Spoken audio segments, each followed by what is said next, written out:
আমাদের বলা আছে পিছিয়ে বর্গের মানুষের কথা বলুন, সে দলিত হতে পারে, আদিবাসী হতে পারে, মতুয়া হতে পারে, মুসলিম হতে পারে, উচ্চ বর্ণের মানুষও যদি বঞ্চিত হয় তারও হয়ে গলা ফাটা, এটা আইএসএফের নীতির মধ্যে। পয়লা জুন আসছে দিন, খাম চিহ্নে ভোট দিন, এই প্রচারটা করিয়ে খাম চিহ্নকে পার্লামেন্টের মধ্যে পাঠান। পার্লামেন্টে গিয়ে সেলফি তুলবে, টিকটকে ভিডিও বানাবে, এটা তার দায়িত্ব নয়। তার দায়িত্ব কি থাকবে? মানুষের কথা। 68 আর 16, 68টা আমরা 63 আমার মনে আসছে না, আছে কিন্তু একবারের জন্য দুঃখের বিষয়, একবারের জন্য বলতে শুনলাম না ওই 68 বা 63টা দলিত বিধায়ককে, সে যেই পার্টিরই হোক না, বিজেপি আর তৃণমূলের, যে কেন দলিত কোটাতে নন দলিতরা চাকরি পাচ্ছে, এতটুকু কথা বলতে শুনলাম না। কিন্তু ইন্ডিয়ান সেকুলার ফ্রন্ট সংযুক্ত মোর্চার সাথে লড়াই করে একটাই পাল বিধানসভার মধ্যে গিয়েছে, কেন আদিবাসী কোটাতে, কেন দলিত কোটাতে নন আদিবাসী নন এসসিরা চাকরি পাচ্ছে, এই আওয়াজ তুলছি, প্রশ্ন করছি। যে মন্ত্রী আছে সে কাছামাছি করছে, উত্তর দিতে পারছে না। তো আমরা যদি পার্লামেন্টে আমাদের মেঘনাথ মাস্টারকে পাঠাই, পার্লামেন্টেও তো কে কাঁপাবে, কারণ দেখে নিয়েছে 294 এর মধ্যে ও একটা ফজকে ছেলে, বাচ্চা ছেলে গিয়েছে, তা যদি যে এত লঙ্কা ঘন্ট ঘটিয়ে দিতে পারে, যদি মেঘনাথ মাস্টার একজন শিক্ষক মশাই পার্লামেন্টে, দেশের পার্লামেন্টে যদি আমরা পাঠাই, তাহলে কি করবে? অনেক বেশি জ্ঞান সম্পন্ন তো আমার থেকে, 70 বছর বয়স, 60 বছর পর্যন্ত ছেলে মেয়েদেরকে পড়িয়েছেন, এখনো নিয়মিত পড়াচ্ছেন, আমরাও জ্ঞান নিচ্ছি।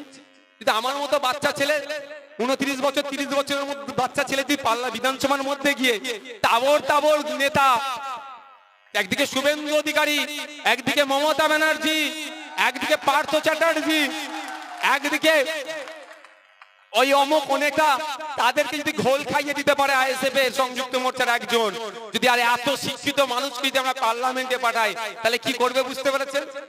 বিধানসভা টিভি নাই তো, সেই জন্য তো আমি দেখাতে পাচ্ছি না আমি কি করি, যে ঘুমাই না, চোরেদের কাছ থেকে হিসাব নিই, ভাঙড়বাসীর হয়ে সওয়াল করি, রাজ্যবাসীর হয়ে কথা বলি, তাহলে দেখতে পাবেন। আমি তো বারবার বলি মমতা ব্যানার্জিকে বলুন, তৃণমূলী বন্ধুরা বিধানসভা টিভি চালু করে দিতে, অন্তত নওশাদ সিদ্দিকী কি বলছে আপনারা দেখবেন, অন্যদের বাদ দেবেন। কিন্তু লোকসভা টিভি আছে, আমি দায়িত্ব নিয়ে বলছি। ইনি কেন বললেন? ইনাকে যে কারণে পার্লামেন্টে না পাঠাবো, সেই কারণ, সেই দায়িত্ব না পালন করলে আমরা কি করব? বহিষ্কার করবো। ইনি দায়িত্ব নিয়ে কেন বললেন? আমাদের তো ইনার প্রতি কনফিডেন্স আছে, যে কারণে পাঠাবো। ইনি না বললো পার্লামেন্ট টিভি আছে, পার্লামেন্টে গিয়ে কে কি করছেন, পার্লামেন্টে গিয়ে কে কি করছেন সেটা আমাদের মেঘনাথ বাবু কি বলছেন, না ওখানে গিয়ে মোদিজি বা রাহুলজির কাছে গা ঘেঁষছেন, সবটাই কিন্তু টিভিতে আমরা দেখতে পাবো। না প্রতিমা দিদির মতো চুপ করে গিয়ে মুখে এক প্রকার স্যালো টেপ লাগিয়ে দিয়ে বসে আছেন, সেটাও আমরা দেখতে পাবো। এখানকার যিনি বিদায়ী বিধায়ক, আমি চ্যালেঞ্জ করে যাচ্ছি, যিনি বিদায়ী বিধায়ক তাকে সম্মান জানিয়ে বলছি, আপনার লাস্ট 5 বছরে আপনি কি পারফরমেন্স করেছেন, এই জয়নগর এলাকার বাসীর জন্য কি দাবি করেছেন, সেই টিভিতে তো প্রুফটা আছে, আপনি মার্কেটে ছেড়ে দেন। সিএ এর সময় আপনার কি বক্তব্য ছিল, আপনি মার্কেটে ছেড়ে দেন, দেখবেন ছাড়তে পারবে না। আমি চ্যালেঞ্জ করে যাচ্ছি তো, আর আমি এটাও চ্যালেঞ্জ করছি, বিধানসভায় যে প্রসিডিংস আছে স্পিকার স্যারকে বলে পাবলিক করে দিন।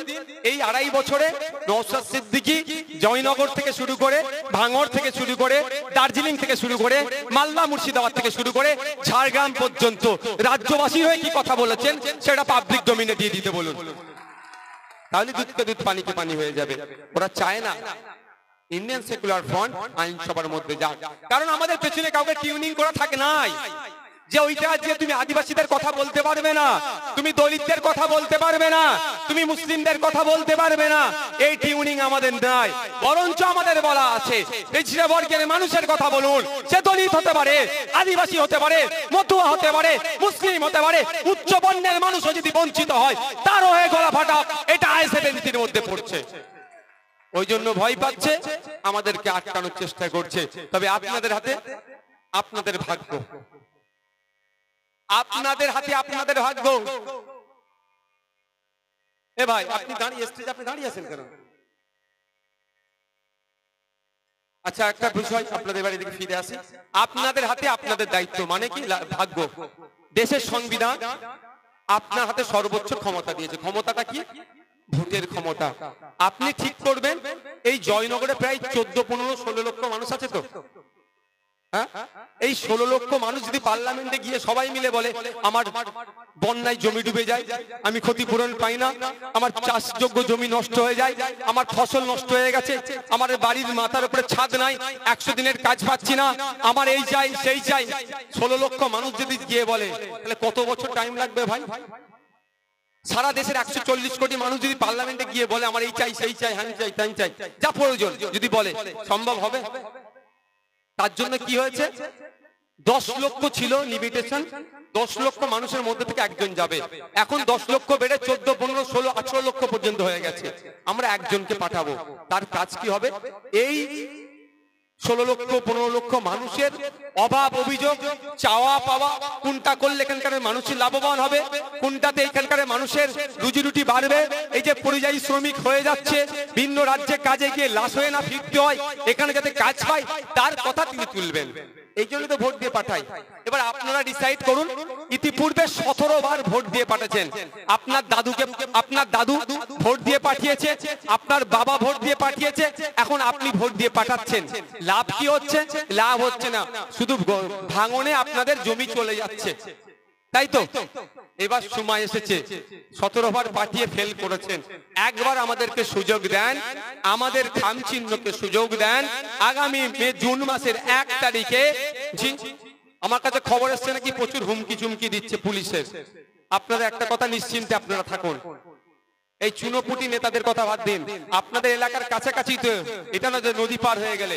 সন্দেশখালী শাহজাহান শেখ এখন কোথায়? হ্যাঁ, জেলের ভাত খেচ্ছে। উনি কি বলছেন? উনি কি বলছেন? কদিন আগে দেখলাম আল্লাহ বিচার করবে, বলছে না? আল্লাহ বিচার করেছে তো, সত্যিকারের আল্লাহ বিচার করেছে, আল্লাহর বিচার হয়েছে ওর উপরে।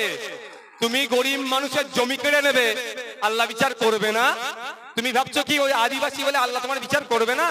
তুমি ভাবছো কি দলিত বলে আল্লাহ বিচার করবে না? তুমি ভাবছো গরিব মুসলমান বলে আল্লাহ বিচার করবে না? ওর কথা অনুযায়ী আল্লাহর বিচার হচ্ছে ওর উপরে। ওই বাচ্চা ছেলেটার ভিডিওটা দেখেছিলেন? আমি তো দেখে কেঁদে ফেলেছিলাম, যে কিভাবে বলছিল যে এই জমিতে পানি ঢুকিয়ে দিয়েছে। আরে বাচ্চা ছেলের ভিডিও ছিল, দেখেছিলেন আপনারা অনেকে, কত কষ্ট হয়েছে বলেন বাচ্চাটার, আর আল্লাহর বিচার হবে না? তো আপনি ও তো সন্দেশখালীর বেতাজ বাদশা ছিল, ও বেতাজ বাদশা ছিল সন্দেশখালীর। সে কোথায়? জেলের ভাত খাচ্ছে। আপনার পাড়ার চারানার যে নেতাগুলো আপনাদের ভয় দেখাচ্ছে, একটু বলে রাখুন, অনুব্রত বাবু কিন্তু তিহার জেলের ভাত খাচ্ছে।